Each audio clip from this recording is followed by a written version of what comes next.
你哋睇驗血報告嘅時候，係咪通常第一時間睇下有冇紅字先？好多病人以為份報告冇紅字，即係代表好健康啦。其實冇紅字唔等於100% 安全嘅喎。驗血報告最緊要睇啲乜嘢？驗血報告上面膽固醇分好多細項嘅，最重要咧一定係睇 LDL， 即係壞膽固醇啦。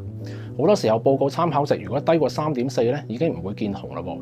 但如果你本身有冠心病、通過波仔、糖尿病、中過風或者係腎病，你嘅 LDL 目標同一個完全健康嘅人咧係完全唔同㗎。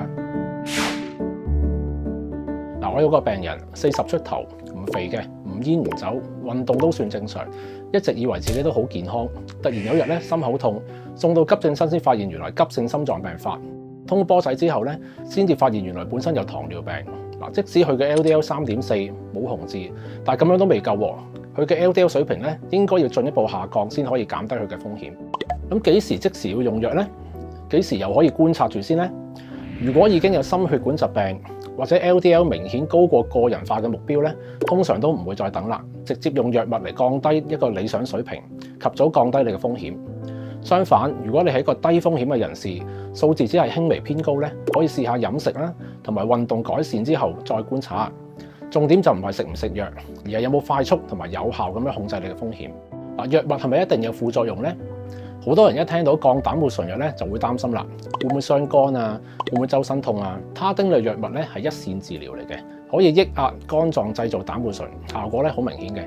大部分人食完之後咧都唔會有咩問題，醫生亦都會定期監察住你個肝嘅功能啦。副作用亦都可以透過調節劑量咧去控制嘅。不過如果病人食咗高劑量嘅他汀咧，副作用太嚴重，或者提高咗劑量之後咧 LDL 仍然未達標咧，其實依家有啲叫2合1嘅降膽固醇混合藥物，結合兩種唔同機制咧，例如加入咗一隻藥叫做伊捷默布嚟抑制腸道吸收膽固醇。